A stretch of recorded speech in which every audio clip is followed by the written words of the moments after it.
ध्यान महाचक्र 8 वर्ष 2017 महेश्वरा महापिरामिड करताल 19 दिसंबर आत्मज्ञानियों का महोत्सव। ब्रह्मवेद ब्रह्मैव भवति। मैं जो हूं आप सब भी वही हैं, ये जानना ही ब्रह्म ज्ञान है। ब्रह्म ज्ञान को जानने वाला, ब्रह्म ज्ञान को बताने वाला सभी ब्रह्म हैं। ब्रह्मज्ञानी जानता है कि दिखाई देने वाली हर चीज नश्वर है। ब्रह्म ज्ञान को पाने और अनुभव करने के लिए ही आत्मा धरती पर आती है। 20 दिसंबर ब्रह्मज्ञानी और आत्मज्ञानी, इतने ब्रह्मज्ञानियों और आत्मज्ञानियों के साथ मिलकर ध्यान करना हमारा सौभाग्य है। जो ध्यान करते हैं वे सभी ज्ञानी हैं, जो ध्यान नहीं करते वे अज्ञानी हैं। 21 दिसंबर ध्यान के बिना जीवन सूना। जिस प्रकार हमें सूर्य से सौर ऊर्जा मिलती है, उसी प्रकार ध्यान से हमें विश्व ऊर्जा मिलती है। सौर ऊर्जा की वजह से हम सब कुछ देख रहे हैं। यदि सूर्य नहीं है तो चारों ओर अंधेरा है। उसी प्रकार बिना ध्यान शक्ति के जीवन तो चलता रहेगा, पर हम सत्य को नहीं जान पाएंगे।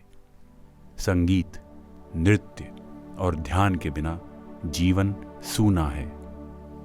जीवन का उद्देश्य आनंदमय जीवन जीना है। हमें हमेशा याद रखना है कि हम सब भगवान हैं। ये भूलना ही दुख का कारण है। इस बात को याद रखना ही आनंद का स्रोत है। हम बार बार ये भूल जाते हैं, इसलिए 1000 बार याद करें और इस बात को समझें कि हम सब भगवान हैं। हम स्वेच्छा से विहार करते हैं।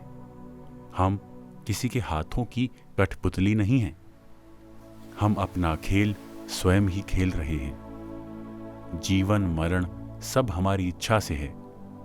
मैंने 60 साल और धरती पर रहने का निश्चय किया है। ये मेरी स्वयं की इच्छा है। यथेच्छसि तथा कुरु।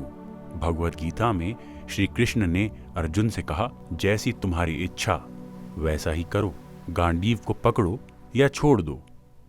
युद्ध करना चाहते हो तो करो, नहीं करना चाहते तो मत करो। भागना चाहते हो तो भाग जाओ। मुझे जो समझाना था मैंने वो सब समझा दिया है। अब तुम्हारी जो इच्छा है वही करो। 25 दिसंबर प्रापंचिक जीवन और आध्यात्मिक जीवन।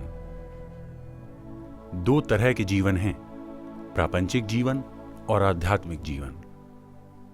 प्रापंचिक जीवन यानी पंचभूतों के साथ संपूर्णता से जीवन जीना।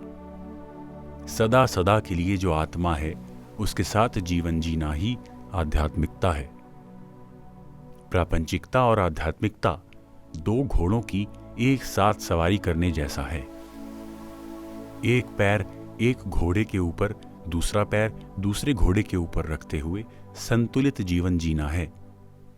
एक घोड़े के ऊपर तो कोई भी कुशलता से सवारी कर सकता है, पर जो दोनों घोड़ों पर संतुलन बनाकर जीवन जीता है वही बुद्ध, कृष्ण या जीसस है। ऐसा केवल ध्यान से ही संभव है। संसार में निर्वाण और निर्वाण में संसार, इन दोनों घोड़ों की एक साथ सवारी करना ही असली जीवन है। बच्चे से बड़े होने तक हम ज्यादा प्रपंच में रहते हैं। बचपन में हम मंदिर जाते हैं, पूजा पाठ करते हैं और थोड़ा आध्यात्मिक होते हैं। ब्रह्मचर्य आश्रम और गृहस्थ आश्रम में प्रपंच ज्यादा होता है। वानप्रस्थ आश्रम और संन्यास आश्रम में आध्यात्मिक जीवन ज्यादा होता है। हमें दोनों ही जीवन सही ढंग से जीने हैं। आत्मा के साथ जीना ही आध्यात्मिक जीवन है। आत्मा एक महाशून्य महासाक्षी है जिसका आदि और अंत नहीं है। दर्पण में जिसे आप देख रहे हो आप वो नहीं हो। दर्पण में शरीर दिखाई देता है, आत्मा नहीं दिखाई देती। पर दर्पण को जो देखने वाला है वही आत्मा है। महाशून्य में जाना ही आध्यात्मिकता है। हम हमेशा महाशून्य में रहते हैं। कभी कभी बीच में शरीर, मन और बुद्धि को धारण करते हैं और देहधारी बनते हैं। देह धारण करने के साथ अनुभव भी जुड़ते रहते हैं। मानव जीवन अनेक अनुभवों का जोड़ है। हर जन्म में अनुभव बढ़ते रहते हैं। भूलोक में भूलोक का अनुभव, सूक्ष्म लोक में सूक्ष्म लोक का अनुभव, कारण लोक में कारण लोक का अनुभव, महाकारण लोक में महाकारण लोक का अनुभव होता है। जीवात्मा महाशून्य है। जीव अनुभवों का जोड़ है। अनुभवों की मात्रा व गुण बदलते रहते हैं। जैसे संगीत का अभ्यास करने से संगीत की गुणवत्ता बढ़ जाती है, ऐसे ही ध्यान अभ्यास करने से अनुभवों की गुणवत्ता बढ़ जाती है। किसी भी लोक में जाओ, प्रापंचिक जीवन तो रहेगा। प्रापंचिक जीवन से हमें विरक्त नहीं होना है, बल्कि उसमें समृद्ध होना है। प्रापंचिक जीवन में निरंतर सहनशीलता का अभ्यास करना है, यानी सबके साथ मिलजुल कर रहना है। आध्यात्मिक जीवन में भी निरंतर अभ्यास करना है। दोनों जीवन एक दूसरे के पूरक हैं। इन्हें अलग नहीं किया जा सकता। हमें जीवन में दोनों प्रकार का आनंद लेना है, प्रापंचिक आनंद और आध्यात्मिक आनंद। आत्मा सतचित आनंद है। सत यानी जो हमेशा सत्य से जुड़ा रहता है। चित्त अर्थात जो हमेशा जागरूक रहता है। आत्मा हमेशा साक्षी भाव में आनंदित रहती है।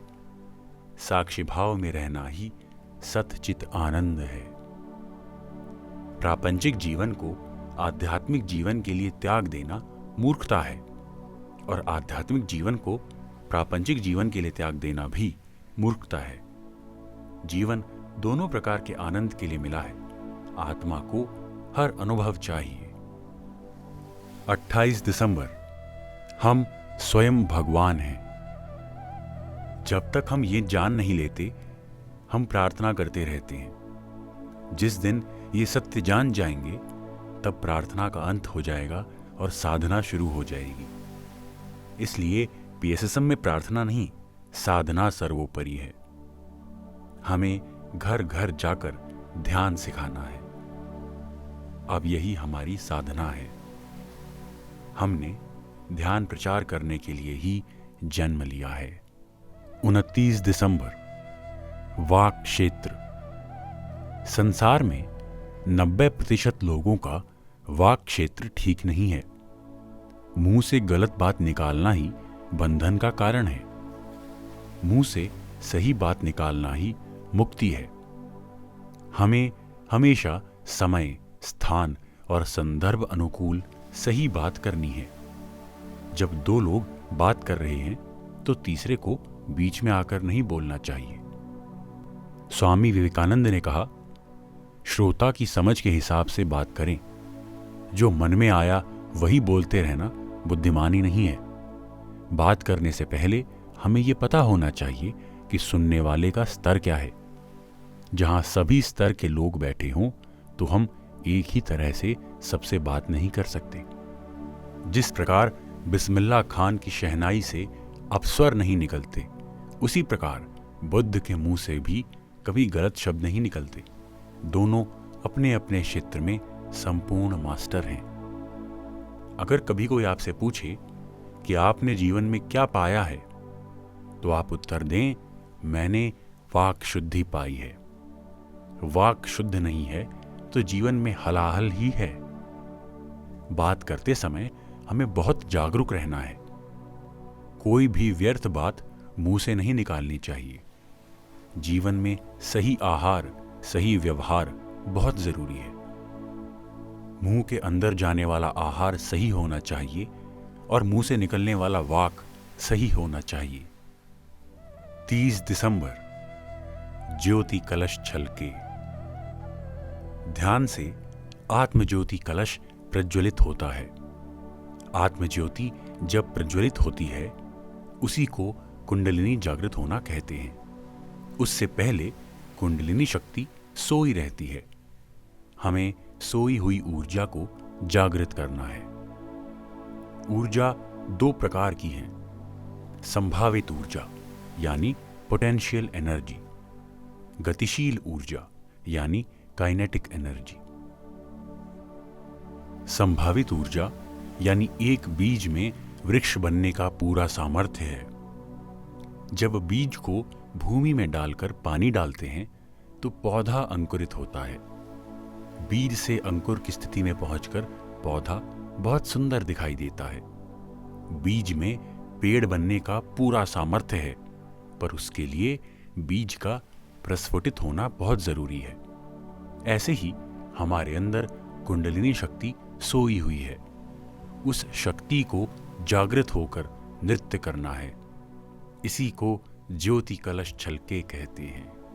ध्यान नहीं है तो कुंडलिनी शक्ति सोई रहती है।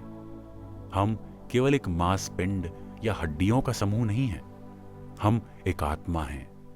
आत्मा को शरीर छोड़ने से पहले कुंडलिनी शक्ति को जागृत कर नृत्य कराना है। ध्यान करने से शरीर तो स्थिर रहता है, पर आत्मा नृत्य करती है। कुंडलिनी शक्ति का विस्फोट होना ही शिव तांडव है। जितना हम ध्यान करते हैं उतनी ही अंदर की शक्ति जागृत होती है और संभावित ऊर्जा गतिशील ऊर्जा बन जाती है। सबके अंदर सितार बजाने की शक्ति है, परंतु जो सीखकर उसका अभ्यास करता है उसमें वो निपुण हो जाता है। ध्यान करने के लिए घर परिवार छोड़कर हिमालय जाने की जरूरत नहीं है। सब लोगों के बीच में बैठकर ध्यान करना, ध्यान अनुभव बांटना, स्वयं की भावनाओं को प्रकट करने से सबको उसका लाभ होगा। पिरामिड मास्टर गुफा में जाकर नहीं, समाज में रहकर ध्यान करता है। एक ज्ञानी को देखकर दूसरे भी उसका अनुसरण करते हैं। इसलिए हमें प्रपंच में रहते हुए सबके साथ ध्यान करना है। यही बुद्ध का धर्म है। अरिहंत वो है जो घर पर बैठकर स्वयं ध्यान करता है और जो उसके पास आता है उसे वो ध्यान सिखाता है। PSSM ऐसे ही बुद्ध पुरुषों का एक संघ है।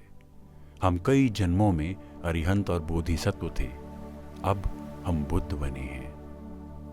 हमें हमेशा अपने समय का सदुपयोग करना है। मैं एक भी क्षण व्यर्थ नहीं गवाता हूं।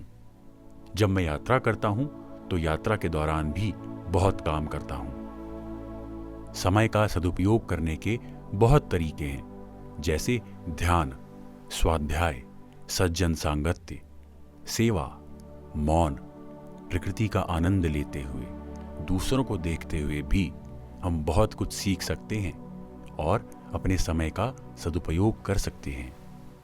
30 दिसंबर PSSM का आविर्भाव। PSSM क्या है? मैं सुभाष पत्री। मेरा जन्म तेलंगाना राज्य के निजामाबाद जिले में बोधन में हुआ था। आप सब लोग मुझे मिले, ये मेरा सौभाग्य है। मैं आप सबको मिला, यह आपका सौभाग्य है। प्रत्येक व्यक्ति के जीवन में महात्मा होते हैं। मेरे जीवन में भी श्री BV रेड्डी, श्री चेन्ना रेड्डी, श्री चंद्रशेखर शर्मा जी और स्वर्णमाला पत्री जी आए। सभी महात्माओं को मेरा नमस्कार और धन्यवाद। BV रेड्डी जी के साथ करनूल में पिरामिड स्पिरिचुअल सोसाइटी की स्थापना हुई। पिरामिड स्पिरिचुअल सोसाइटी के लिए पहले केवल 13 आदर्श सूत्र ही आए थे। मुझे लगा इसमें सब कुछ आ गया है। कुछ समय बाद ये सूत्र 17 हो गए। मुझे लग रहा था ये सूत्र 18 होने चाहिए, पर वो एक सूत्र क्या है? फिर वो एक सूत्र आया कि सभी मास्टर्स को अपने ध्यान अनुभवों पर पुस्तक लिखनी चाहिए। PSSM बनाने के लिए मैंने ओशो से स्वेच्छा ली है। स्वेच्छा यानी स्व इच्छा से जीवन जीना। थियोसॉफिकल सोसाइटी से सामूहिक चेतना में रहना लिया है। भगवान बुद्ध से सब ने गेरुए वस्त्र लिए हैं, लेकिन मैंने आनापानसती ध्यान लिया है। इन सब को मिलाकर PSSM की स्थापना की गई है। जिस प्रकार पानी हमेशा ढलान की तरफ बहता है, उसी प्रकार सत्य भी सदा विस्तृत होता रहता है। PSSM चंद लोगों से शुरू होकर आज इतना बड़ा संघ बन गया है। आज पिरामिड मेडिटेशन चैनल विश्व के कोने कोने तक ध्यान पहुंचाने के कार्य में दिन रात परिश्रम कर रहा है। हम सब मिलकर इस धरती को स्वर्ग बनाएंगे और वसुधैव कुटुंबकम की स्थापना करेंगे।